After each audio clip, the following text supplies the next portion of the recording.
agradezco que en mi vida estés, que vinieras a salvarme.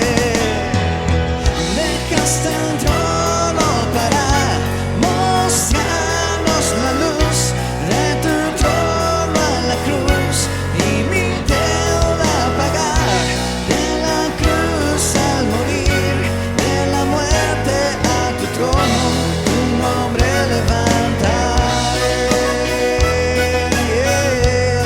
Siempre, Señor. La, la, la, la, la, la, la. Tu nombre levantaré, me deleito en alabarte. Te agradezco que en mi vida estés, que vinieras a salvarme. Dejaste el trono para mostrarnos la luz, de tu trono a la cruz y mi deuda pagar, de la cruz al morir, de la muerte a tu trono, tu nombre levantaré. Dejaste el trono para mostrarnos la luz, de tu trono a la cruz y mi deuda pagar, de la cruz al morir, de la muerte a tu trono, tu nombre levantaré. Tu nombre levantaré siempre. Tu nombre levantaré. Con todo lo que somos, Señor. Dejaste el trono para mostrarnos la luz, de tu trono a la cruz y mi deuda a pagar, de la cruz a morir, de la muerte a tu trono, tu nombre levantaré. Sí, Señor, tu nombre levantaré. Esta tarde, Señor, tu nombre levantaré. Levántala con un fuerte aplauso.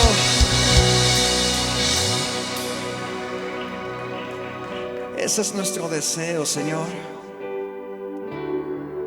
Levantar tu nombre con todo nuestro corazón, rindiendo a ti, Señor, nuestras vidas.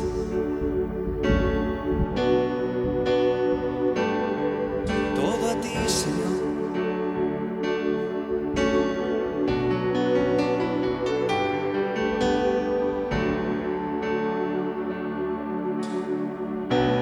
Nuestros corazones insaciables son, hasta que conocen a su Salvador.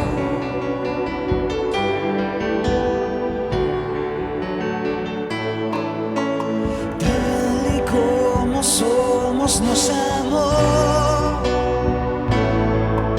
y hoy nos acercamos sin temor,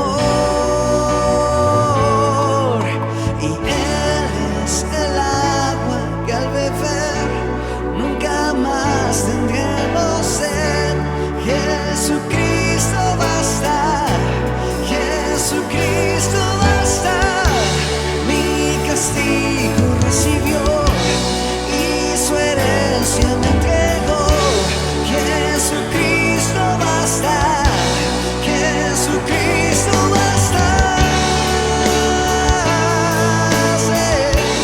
Jesucristo basta, Él es suficiente.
esposa fiel. En su amor confiamos, hay descanso en Él. Solo en Él hay descanso en Él. Y solo en Él. Él es el agua que al beber nunca más tendremos sed. Jesucristo basta. Jesucristo basta. Mi castigo recibió y su herencia me entregó. Jesucristo basta. Jesucristo basta. Él es el agua que al beber nunca más tendremos sed. Jesucristo basta. Jesucristo basta. Mi castigo recibió y su herencia me entregó. Jesucristo basta. Jesucristo basta. Sí, Jesucristo basta. Él es suficiente.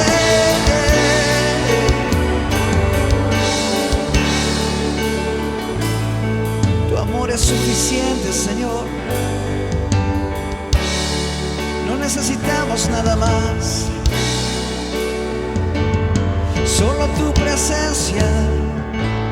Solo tu presencia, Jesús.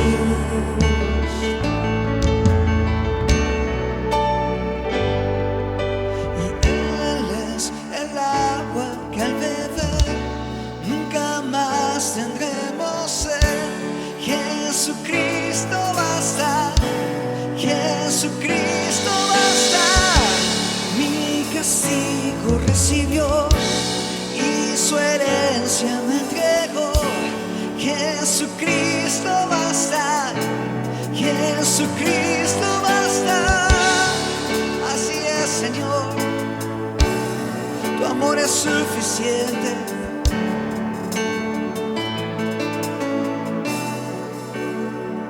Tu amor es suficiente, Señor. Nadie más puede llenarnos. Nadie más puede saciarnos, Señor. Tu amor es suficiente.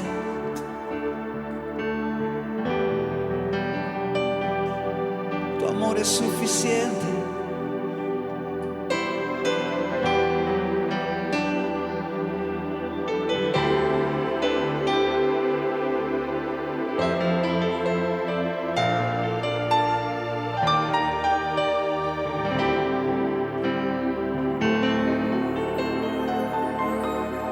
Puedo oscurecer, puedo ser rodeado de lo que nunca esperé. Estar en la neblina de un gran dolor y pensar que no hay salida para mí.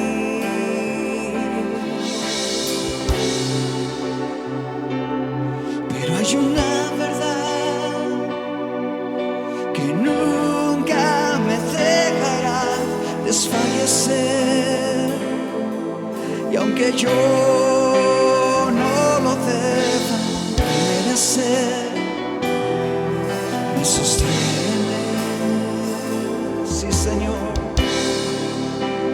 Dios ha sido fiel. Él ha sido fiel. Su fidelidad nunca acabará, permanece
por siempre lo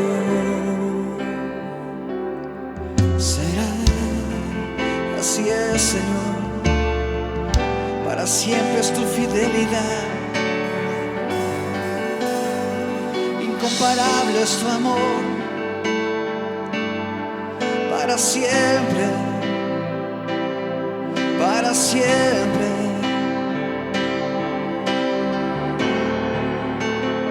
Dios ha sido fiel, Dios ha sido fiel, su fidelidad nunca acabará, permanecerá, siempre crecerá. Él ha sido fiel y por siempre lo será.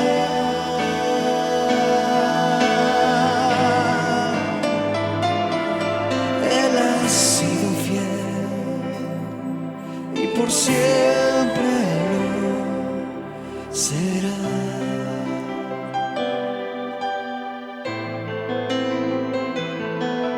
Y por siempre lo será. Sí, Señor, podemos confiar en tu incomparable amor, en tu gracia, en tus promesas. Siempre eres fiel.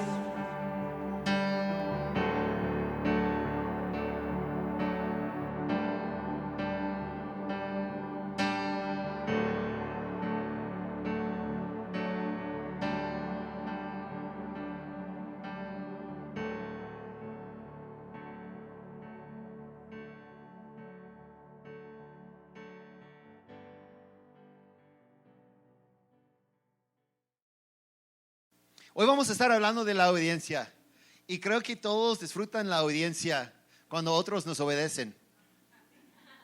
¿Sí o no?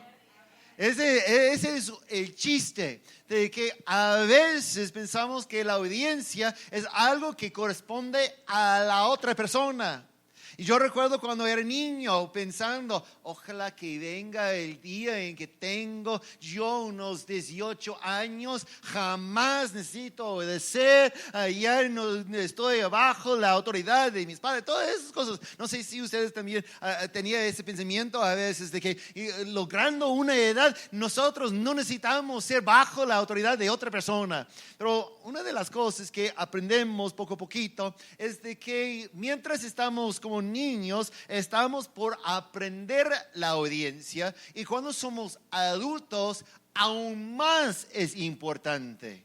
Déjame explicar de una forma distinta, porque si somos nosotros obedientes como líderes, como adultos, como padres, entonces podemos dejar una bendición no solamente a nosotros, sino a lo demás. En el libro de Deuteronomio, capítulo 28, habla mucho de la obediencia. Unos dicen que no, habla de las bendiciones y las maldiciones. De verdad, ese capítulo está dividido. Una tercera parte habla de las bendiciones y unos dos terceras partes habla de las maldiciones. Pero todo corresponde a si somos obedientes en todo lo que el Señor está diciendo. Entonces es muy importante que como creyentes aprendemos qué es la obediencia. Y de verdad la obediencia nos ayuda en formar la fe. La razón que yo puedo decir eso es que cuando Dios dice algo, yo no sé de ustedes, pero unos tienen el hábito de analizar lo que dice, usar la lógica humana, razonamiento humano, y luego decimos, mira, esa parte me parece bien, cumplimos con esa, y lo demás hasta que Dios me explique. Ese de verdad es desobediencia. Porque nosotros estamos sometiéndonos no a Dios, sino a nosotros. Ese es un problema. Pero una vez que hemos aprendido la obediencia como un siervo, Pablo se nombra a sí mismo como siervo de Cristo Jesús. No está pasando su mente diciendo, mira, yo necesito pensar de esa forma. No, él está obedeciendo en lo que el Señor dice. Unos me preguntó, incluso después del primer culto en inglés, uno llegó a mí y me preguntó, pastor, ¿cómo puedo yo saber si es la voluntad de Dios hacer X cosa? Porque no es algo concreto en la Biblia que podemos nosotros decir, sí, es siempre correcto. Y yo le dije, mira, déjeme explicar cómo hizo Pablo. Pablo, sabiendo que la voluntad de Dios fue para evangelizar a todos, ese fue concreto. Se fue, pero tenía problemas. Trataba de obedecer, pero tenía problemas. Y luego, después de encontrar puerta tras puerta cerrada, ¿qué pasó? Se apareció a Pablo una visión de hombre de Macedonia diciendo, ven acá. Entonces Dios les desvió porque tenía otras personas con él hacia Macedonia. Y eso es lo que necesitamos hacer. Siempre estar listos de cambiar si Dios nos cambia, pero tratamos de obedecer en la forma que sabemos en el momento. Pero es aparte, esa es otra cosa que vamos a estar hablando hoy. Vamos a iniciar en el libro de Lucas, capítulo 7, tiene una historia de un centurión. Ese hombre tenía obediencia como hábito de vida. Escucha lo que dice, porque muchos pensando en el centurión, porque saben la historia, dice que el centurión tenía fe. Incluso Jesús le celebró diciendo que no había encontrado tanta fe en todo Israel. Pero escucha lo que dice. Cuando terminó de hablar al pueblo, Jesús entró en Capernaum. Había ahí un centurión cuyo siervo a quien él estimaba mucho. Ese siervo fue apreciado mucho por el centurión. Estaba enfermo, a punto de morir. Como oyó hablar de Jesús, el centurión mandó a unos dirigentes de los judíos a pedirle que fuera a sanar a su siervo. Cuando llegaron ante Jesús, le rogaron con insistencia, este hombre merece que le concedas lo que te pide. Aprecia tanto a nuestra nación que nos ha construido una sinagoga. Así que Jesús fue con ellos. No estaba lejos de la casa cuando el centurión mandó unos amigos a decirle, Señor, no te tomes tanto molestia, pues no merezco que entres bajo mi techo. Por eso ni siquiera me atreví a presentarme ante ti, pero con una sola palabra que digas, quedará sano mi siervo. Y escucha lo que dice. Él llegaba a esa conclusión, ¿por qué? Porque dice, yo mismo obedezco órdenes superiores. Él está bajo autoridad, dice, y está caminando en la obediencia. No llega a él un orden de su superior que dice que vaya a esa ciudad y haz eso. No llega a él luego usando su razonamiento diciendo, mira, es más urgente que esté aquí ahorita y luego en unos días voy a... No está pasando nada de eso. Él recibiendo un orden, responda en obediencia. Y como resultado, dice en verso 8 de vez, yo mismo obedezco órdenes superiores y además tengo soldados bajo mi autoridad. Y le digo a uno, ve y va, y al otro, ven y viene. Le digo a mi siervo, haz esto, y lo hace. Al oírlo, Jesús se asombró de él, y volviéndose a la multitud que lo seguía, comentó, les digo que ni siquiera en Israel he encontrado una fe tan grande. Al regresar a casa, los enviados encontraron sano al siervo. Pero analizando un poquito acerca de esa, ¿cómo fue? El centurión, el líder, sabía qué es la obediencia. Y a través de la obediencia, caminando él en la obediencia, entonces está aprendiendo los soldados, los siervos bajo su autoridad. Observando sus siervos, observando el soldado bajo la autoridad del centurión, que él nunca usa sus razonamientos para decidir si es correcto o no el orden, Solamente reciba orden y obedece, entonces ellos también están aplicando. Y esa actitud, esa relación que el centurión tiene en la vida actual, le motivó a tener una fe. Dice que si yo soy una persona bajo autoridad, si yo actúo de esa forma, también lo demás tiene que ser conforme a ese pensamiento. Él quien manda puede mandar la palabra y es todo, porque tiene que obedecer. Él razonando que dice Jesús tiene la autoridad y si él dice una cosa a un enfermo, si habla a una enfermedad, tiene que ser sano. Pero él llegaba a conclusión porque no estaba razonando. Unos dicen, mira, puede ser sano, pero ¿qué tal si ese pasa y lleva otro? Y comenzamos a razonar, ¿sí o no? Déjame usar ese en contexto de nuestro entorno, ¿ok? Porque a veces yo escucho de padres quien dicen, mira, pastor, hable con mi hijo porque no quiere obedecer, no limpia su habitación, no hace sus tareas a menos que estoy enfrente de él vigilándole. Él no sigue con sus instrucciones. Y luego les digo, ¿y qué está observando él de ustedes? ¿Obedecen ustedes las leyes de velocidad cuando no está el tránsito atrás o solamente cuando está atrás? Porque nosotros somos ejemplos de los otros. El centurión, en obedecer todo, tenía sus siervos y sus soldados abajo, obedeciendo ¿qué? A todo. Y cuando nosotros solamente obedecemos a la mitad, también los quienes están observándonos a nosotros, los más abajo, los siervos, quien tenemos autoridad, los niños puede ser, ellos dicen, mira, también yo puedo vivir así. Solamente cuando el tránsito está atrás. ¿Explique? Tenemos que entonces ser gente obediente. ¿Para qué? Porque el fin de la historia es que los dos, tanto el centurión como el siervo, fueran bendecidos. ¿Cómo podemos nosotros decir los dos? Pues es el siervo quien fue sano. Obviamente fue bendecido.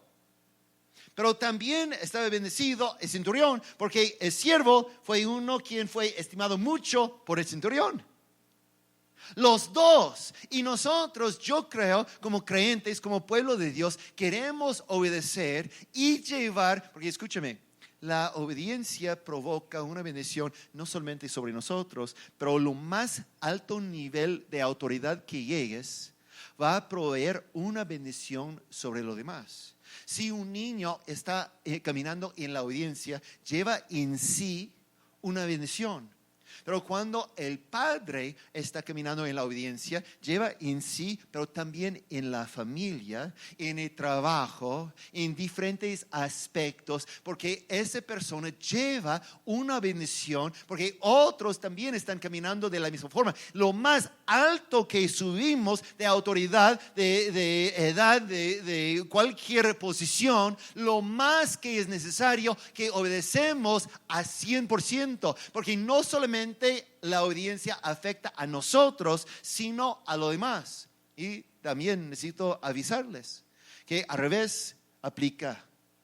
Cuando la autoridad camine en desobediencia, cuando no está correcto, también lleva una maldición, no solamente sobre esa persona, sino sobre otras personas. La maldición que un padre cuando está ya caminando mal, lleva sobre no solamente él, pero sobre su esposa, sobre sus hijos, sobre su negocio, sobre todas las cosas. Ese es evidente. Y también necesitamos analizar la vida de uno de esos. Si hemos visto la vida del centurión, necesitamos también hablar de un ejemplo al revés. Porque Deuteronomio capítulo 28 habla de las bendiciones, pero también las maldiciones. Ambos por la obediencia, o sea, la desobediencia. Y en la vida del rey Saúl, él era un ejemplo de uno quien no obedece y todos los problemas que causó, no solamente por él, sino por todos. Yo les puedo decir, antes de analizar su vida, que él llevaba una maldición, no solamente sobre él, pero también sobre su familia y sobre todo el país, por caminar en la desobediencia. La desobediencia. Fíjense, estaban muy claras las instrucciones. En 1 Samuel, capítulo 15, verso 3, dice: así que es Samuel hablando al rey Saúl con la palabra misma de Dios. Entonces aquí viene Dios por decirle a Saúl, dice: así que ve y ataca a los amalequitas ahora mismo. Destruye por completo todo lo que les pertenezca, no les tengas compasión, mátalos a todos, hombres y mujeres, niños y recién nacidos, toros y ovejas, camellos y asnos. Está bien clara. La razón Dios tenía. Fueron ellos quien había atacado en camino al pueblo de Israel y estaba por castigar. Y Dios tenía sus razones, pero para nosotros no nos toca entender todo. No necesitamos decir: mira, no me parece justo. El orden de Dios es el orden de Dios. Entonces Saúl se fue. Él se fue para obedecer a 100. No, de verdad no fue así. Saúl a llegar llegaba con esta conclusión: mira, estoy obedeciendo al Señor porque me mandó, y atacó y de verdad mató a todos los varones, mató a todas las damas, pero comenzó a pensar: mira, esos toros, las ovejas, no nos hizo daño, son buenos, valen mucho. Entonces, usando su propio razonamiento, regresó con ganado y también regresó con el rey vivo. Ese es cuando Dios habló otra vez a Samuel. Y dice en verso 10 a 11 en ese mismo capítulo: la palabra del Señor vino a Samuel: me arrepiento de haber hecho rey a Saúl, pues se ha apartado de mí y no ha llevado a cabo mis instrucciones. Fueron claras las instrucciones, pero las instrucciones tenían que pasar por la mente, el razonamiento de Saúl. Quiero en ese día desafiarles a poner en una escala tu obediencia. Imagínense una escala de, normalmente comenzamos una escala con 1, pero yo creo que con 0. 0 a 10.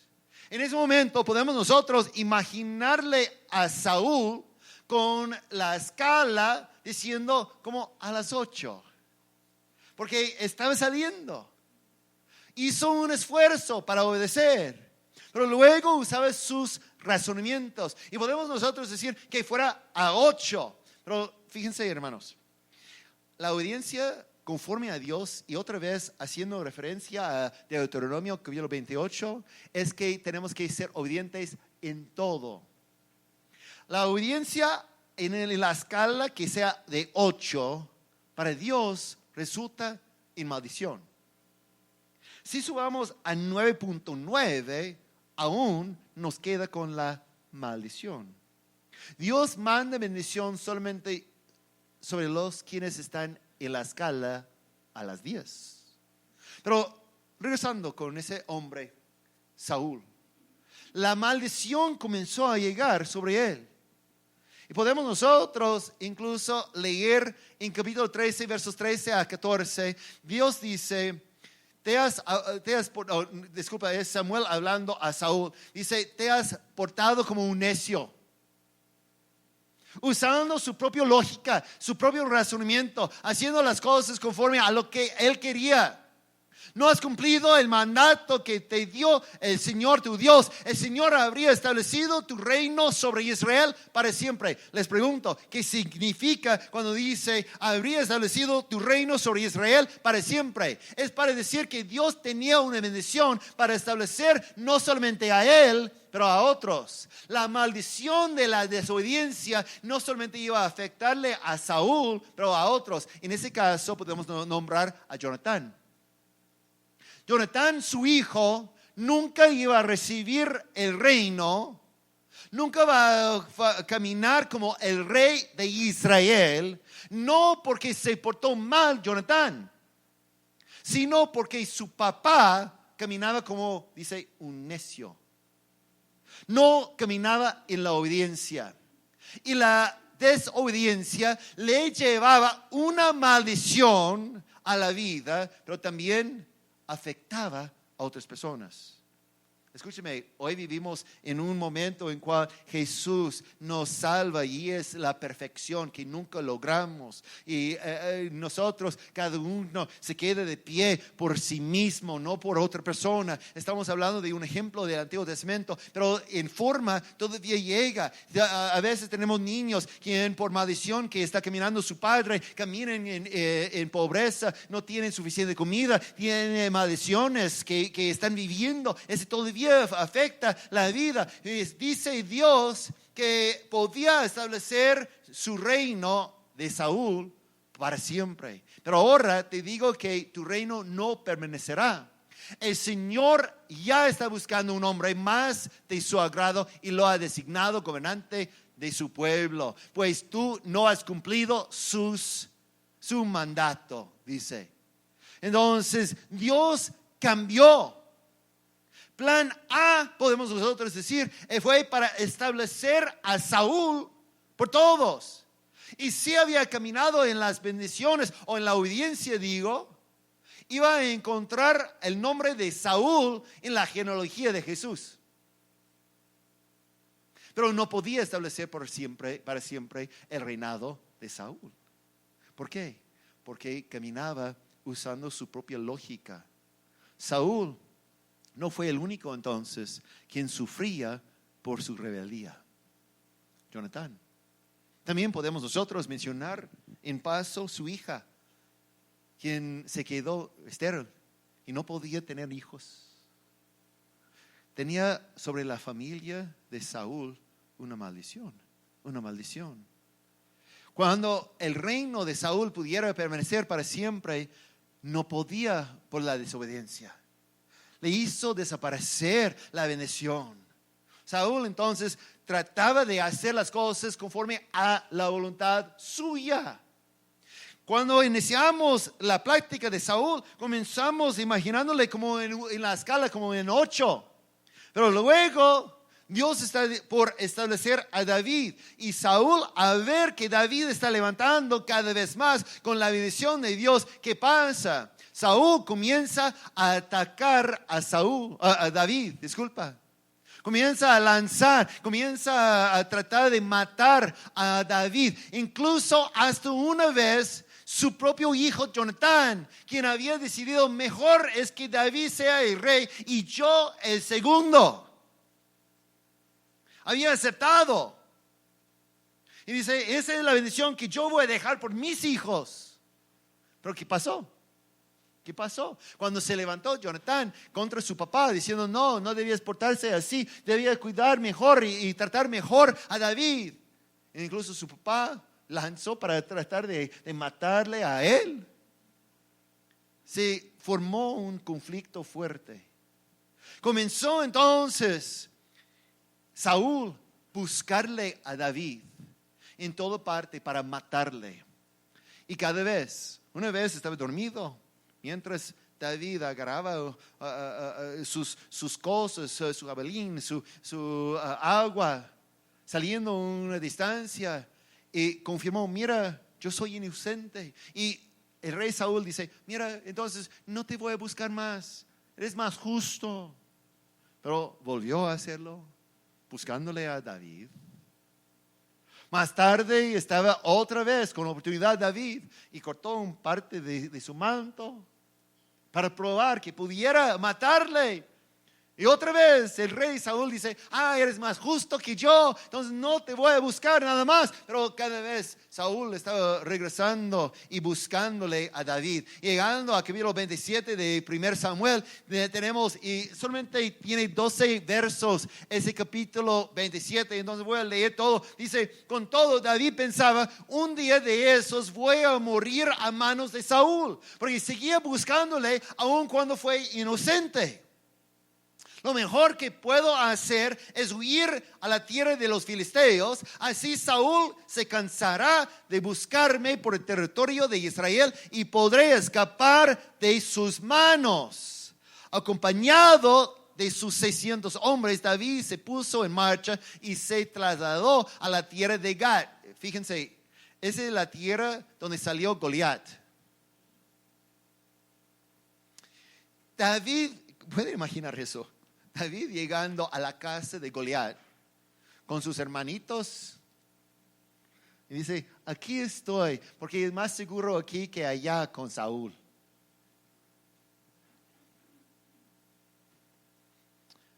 Donde reinaba Aquís, hijo de Moab.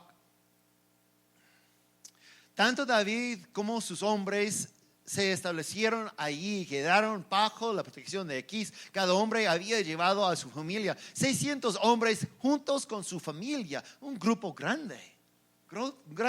Y David tenía consigo a sus 2 esposas. Estamos hablando de un grupo quien había salido de Israel, la tierra prometida, la tierra de bendición, para vivir con los filisteos, porque allá en la tierra de bendición está por reinar la maldición. Se fue. En verso 4, en efecto, cuando Saúl se enteró de que David había huido a Gat, dejó de perseguirlo. David le dijo a Aquís, si en verdad cuento con el favor de su majestad, le ruego que me conceda algún pueblo en el campo y allí viviré. No tiene ningún sentido que ese siervo suyo viva en la capital del reino. Aquel mismo día Aquís le dio la ciudad de Siclag, la cual hasta hoy pertenece a los reyes de Judá. David vivió en territorio filisteo 1 año y 4 meses. Y preguntamos qué estaba haciendo en ese año 4 meses. Y vamos a encontrar, porque no tenía en ese tiempo, a lo mejor al final por penas, estaba por llegar una cosecha. Entonces llegando a una tierra distante, no tenía cómo sostenerse.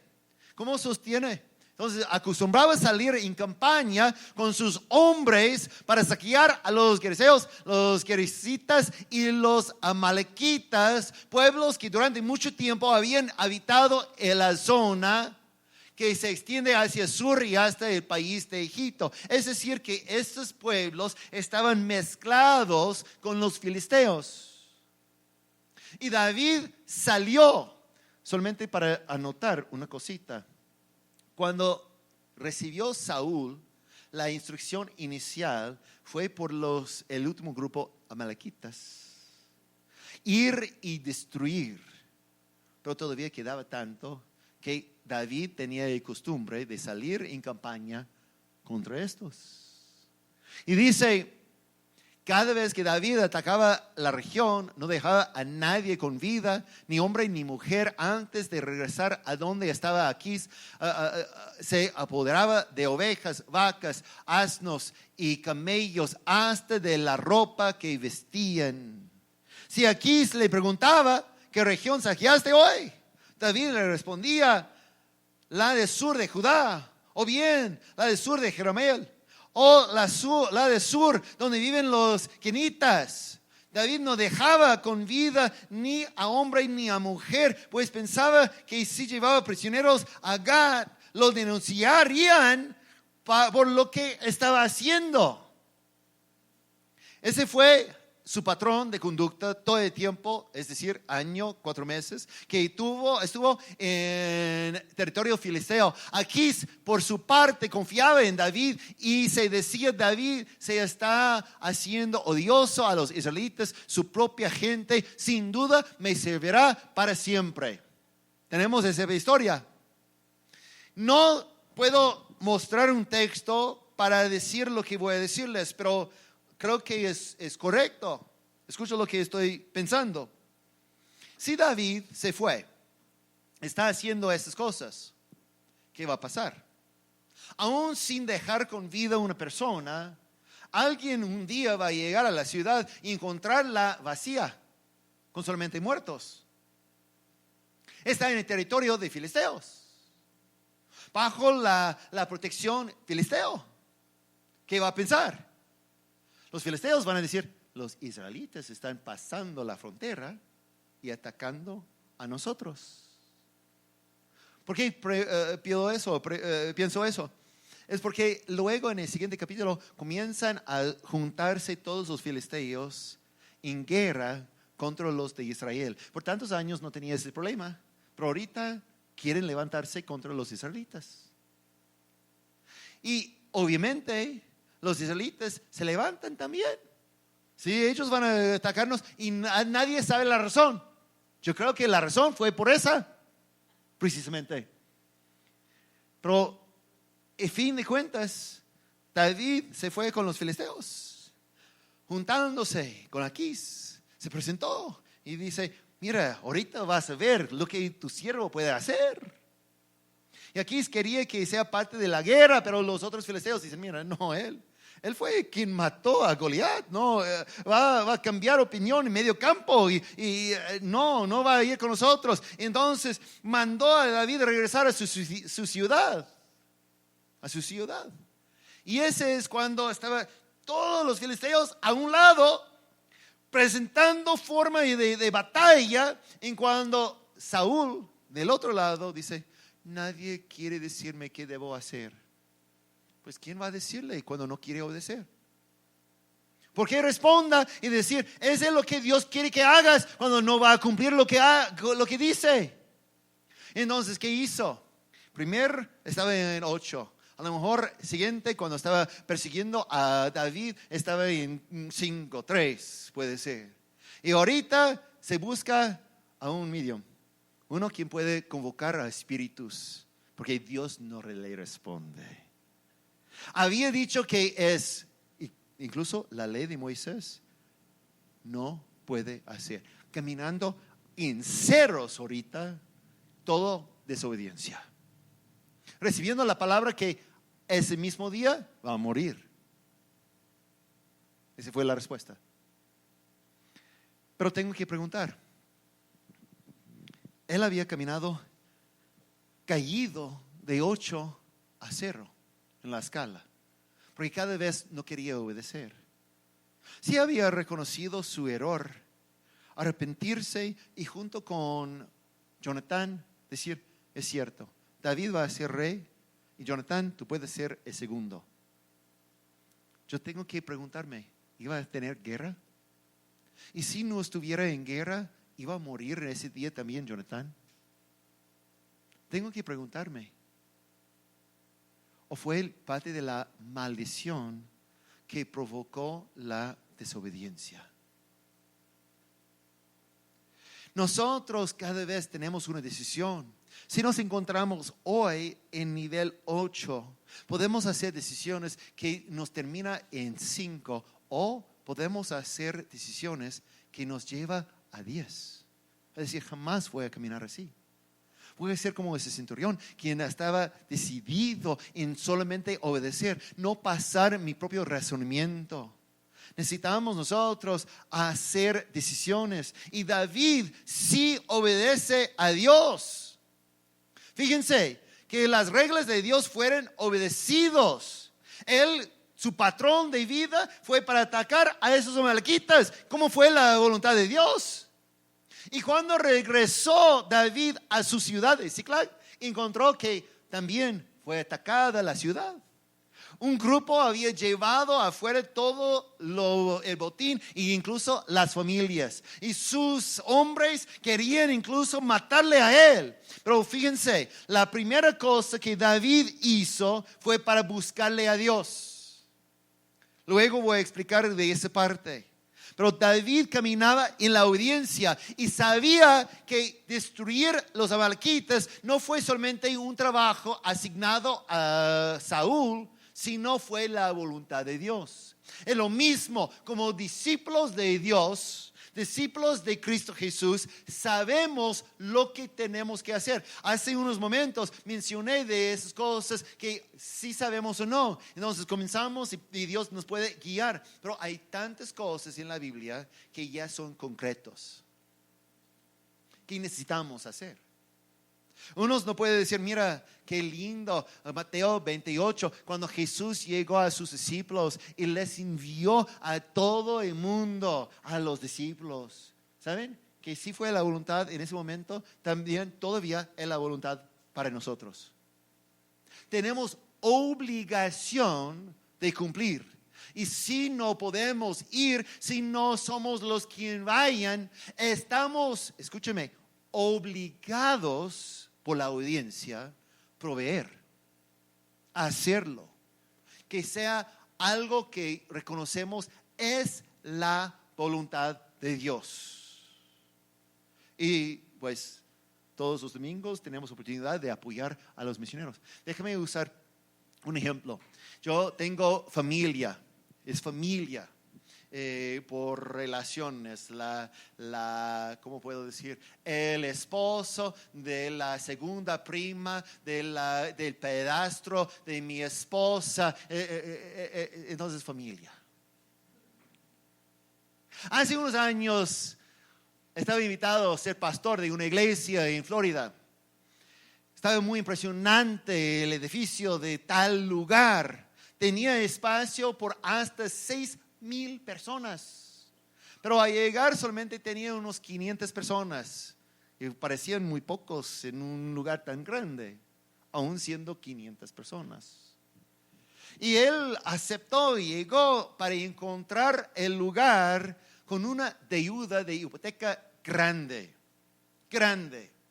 Al llegar la mesa dicen, mira pastor, tenemos un problema aquí. El problema es eso, que tenemos una hipoteca de $2 millones con una tasa elevada. Ahorita el banco nos está insistiendo en $75,000 solamente para mantenernos en el edificio. Y ese solamente cuenta de parte de los intereses que debemos. Solamente tenemos 4 meses más y no vamos a tener ese edificio.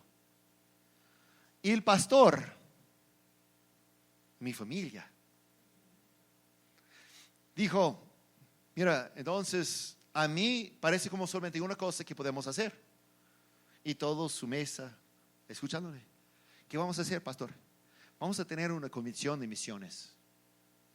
Ellos, ¿cómo eso?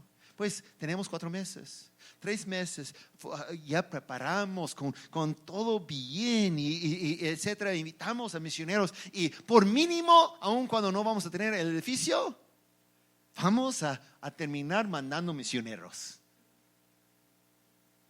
Y pues no fue la idea de su mesa, pero dice, ok, está bien, entonces hacemos. Y planeaban por unos 90 días ese evento y llegó con mucho, pero mucho éxito. Misioneros de toda parte estaban presentes en una semana completa de cultos y comidas y todo. Y gente de la comunidad estaba llegando. Esas 500 personas estaban trabajando y invitando personas y estaba lleno el templo en ese tiempo. A veces, después del evento, el tesorero llegaba al pastor y dice, pastor, ¿sabe? Las ofrendas misioneras durante esa semana pasada sumaba a una cantidad impresionante. Y dice, ¿sí? Dice, pastor, llega más de $35,000 en esa semana. Pastor, si mandamos ese $35,000 al banco, a lo mejor nos quedamos por otro mes en el edificio. Y el pastor le paró. Escúcheme. No podemos, esa es desobediencia. Ese fue asignado a los misioneros. Ahorita, antes de que esa semilla crezca en tu corazón, manda el dinero a los misioneros. Entonces mandaron el dinero, $35,000. Difícilmente lanzó el tesorero, pero se fue. Y unos días después, puede ser unos 10 días después, recibió el pastor una llamada, un varón. Le llamó diciendo, pastor, quiero hablar contigo, podemos salir y comer mañana. Sí, muy bien. A las 12 llegamos, yo llego a la iglesia, al templo, y te llevo a un lugar, pastor. Muy bien. Entonces el pastor se fue del templo y estaba esperando a frente del templo. Cuando llegaba la camioneta más fea, según a él, que jamás había visto. humo saliendo atrás, y llegaba a frente de la iglesia y el hombre bajaba porque no tenía incluso las ventanas automáticas. Bajaba la ventana y dice: pastor, súbete, y abrió la puerta y salió unas cosas de basura. Cuando abrió la puerta y dice: mira, no tengo nada para tapar ese asiento, y con el resorte y extendiéndose arriba, tengo mi traje y todo eso, pero de tal manera el pastor subió. Se fue a un lugar que jamás había visto antes, un parte de la ciudad, un restaurante que no conocía. Y el pastor dice que fuera horrible el servicio, no porque los meseros no sabían su trabajo, pero por la suciedad, estaba siempre pegando al piso. Fue tanto, comida horrible. Y el varón sentado al frente de él en la mesa dice: pastor, llegué por la primera vez hace una semana durante esa convención de misiones. ¿Sí? Sí, pastor. Y escuché que van a perder el edificio. Sí, es cierto. Pues tenemos una deuda de $75,000 y no tenemos el dinero para pagar. Entonces vamos a perder el edificio. Y el varón dice: pastor, ese no es un buen testimonio. El pastor dice: estoy de acuerdo contigo, pero yo no entré en ese fue existente, una deuda cuando llegué. Pero pastor, ¿qué va a pensar el banco de nosotros? ¿Qué va a pensar la comunidad de nosotros si no pagamos? Dice: yo sé, pastor. Dice otra vez el varón: no es un buen testimonio. Entiendo, dice el pastor, pero no tengo que hacer. Entonces el varón dice: pastor, entonces quiero ayudar. Sacaba su chequero y comenzó a escribir un cheque. Y el pastor pensaba: mira, cada $20 va a ayudar. Terminando de escribir el cheque, pasó el cheque al pastor, y el pastor agarraba, doblaba y guardaba el cheque. Dice: no, pastor, vea el cheque. Entonces sacó otra vez el cheque para ver, y dice $75,000. Y dice: de verdad, el pastor, la primera cosa que dijo es: ¿va a pasar? ¿Tiene dinero? Dice: sí, pastor, claro. Pues muy bien, muy bien. Dice: pero el problema, el pastor dice, es que el $75,000 solamente fue el interés del pasado. Tenemos una deuda de $2 millones. Y el varón vio al pastor y dice: pastor, no te puedo dar $2 millones. Y el pastor dice: pues entiendo, ¿pero tienes ese? Y el varón dice que sí. Entonces: pastor, como dije, yo no puedo darte $2 millones, pero sí te puedo prestar. ¿Qué tasa están pagando ahorita? Dice el pastor: unos 8%. Y el varón respondió: mira, pastor, yo creo que es lo que debemos hacer. Yo les puedo prestar el $2 millones con esas condiciones. El primer año no pueden pagar nada, ni interés. No voy a cobrar, porque en ese año necesitan usar el dinero para contratar a los pastores asociados, asistentes, para avanzar a la iglesia. Pastores de música, de jóvenes, de niños, de toda clase. ¿Cree, pastor, que puede hacer con ese dinero que no está pagando? El pastor dice: creo que sí. El siguiente año, pastor, creo que la iglesia va a estar arrancando y comenzando bien. Entonces el siguiente año, el año 2, sí van a comenzar a pagar, pero solamente el interés. ¿Y cómo ves? Yo creo que si está pagando ahorita 8, yo te cobro 6. ¿Está bien, pastor? El pastor dice: me parece bien, me parece bien. Entonces, pastor, el siguiente año yo creo que ya va a estar fuerte esa iglesia y puede comenzar con los pagos naturales, bajando el préstamo de $2 millones. Déjeme explicar. Ese pasó hace unos 23 años, cuando $2 millones fueran todavía está. pero hoy en día esa iglesia ha crecido. Tienen 3 cultos por domingo de 6,000 personas cada culto. Esa iglesia está apoyando, escucha, porque la primera fue para apoyar a misiones. La idea del pastor fue para tener una comisión de misiones. Todavía se queda con esa visión. Esa iglesia cada año aporta más de $1 millón a misiones. $1 millón cada año. Está pagado el templo, todo está y está avanzando. Ellos tienen el número 1 de todos los Estados Unidos en las Asambleas de Dios, de dar a misiones. ¿Por qué? Porque lo que llama Dios no solamente es la obligación de unos, sino de todos. Y cuando estamos caminando en la obediencia, Dios puede mandar sobre nosotros las bendiciones. La iglesia caminaba en la obediencia, entonces Dios comienza a lanzar sobre ellos las bendiciones. Yo he visto unos, y yo digo con toda sinceridad, yo tengo un ojo que había visto las aportaciones de incluso ministros de otras iglesias y ni pagan unos de ellos sus diezmos. Déjenme preguntarles, ¿es el diezmo la voluntad de Dios para obedecer o no? Ok, entonces, ¿qué está haciendo? Ellos dicen, pero diezma muy poco la iglesia, pues están recibiendo lo que están sembrando. Escúcheme, nosotros queremos tener una iglesia. Si el liderazgo no camine en la obediencia, toda la iglesia va a caminar bajo maldición. Pero cuando el liderazgo o el padre de familia, cuando cada aspecto camine en la audiencia, manda bendiciones. Esa iglesia no es la iglesia más grande del mundo, por seguro.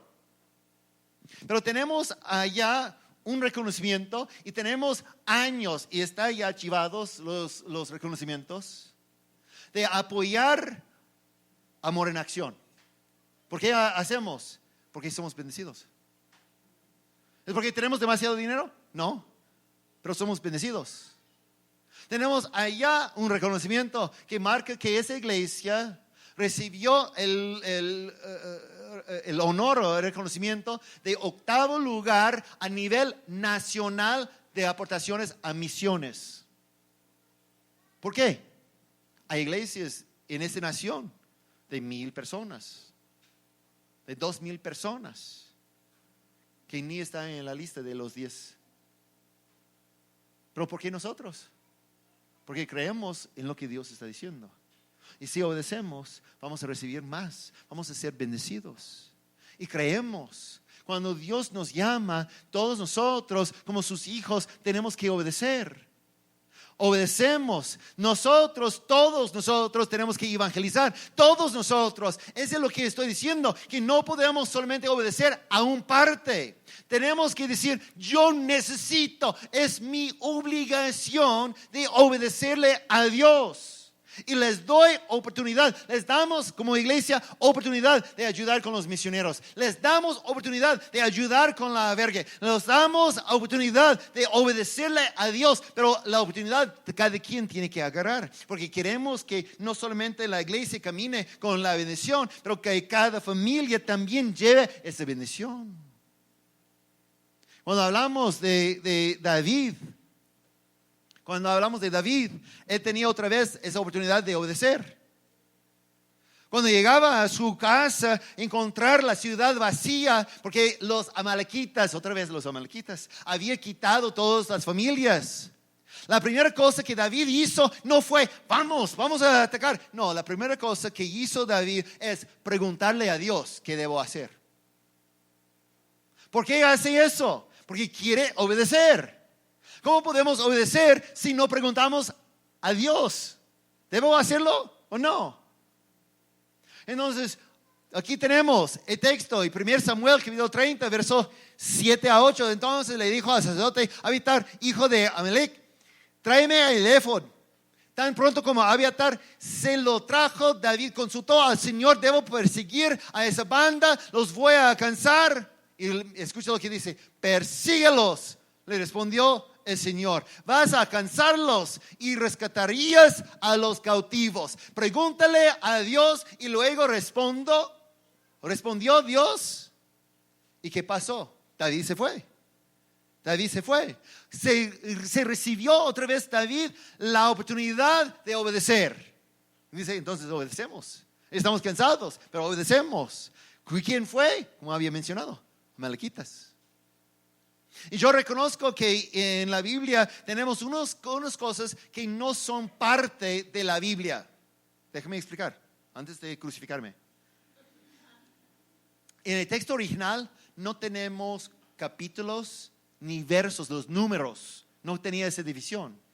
Y en unas Biblias, como aquí estoy usando para leer la nueva versión internacional, los eruditos, los traductores habían puesto un título sobre una porción de texto. No porque ese es parte del texto, solamente para darnos un conocimiento de contenido que sigue.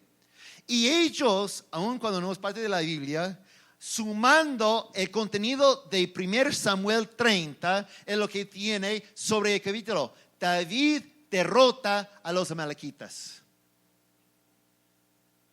David caminaba en la obediencia.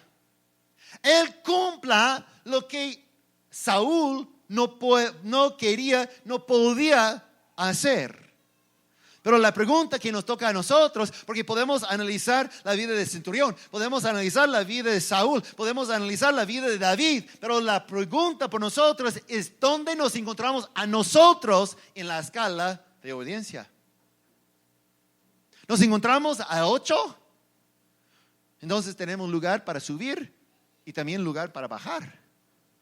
Saúl decidió bajar a 5, a 3 y luego, antes de morir, a 0.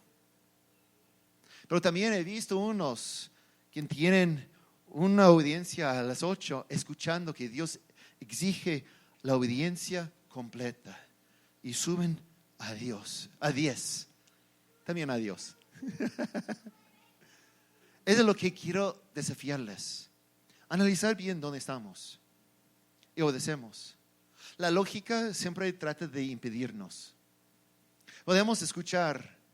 Y primero, hermanos, no estoy hablando de las cosas que no sabemos por seguro.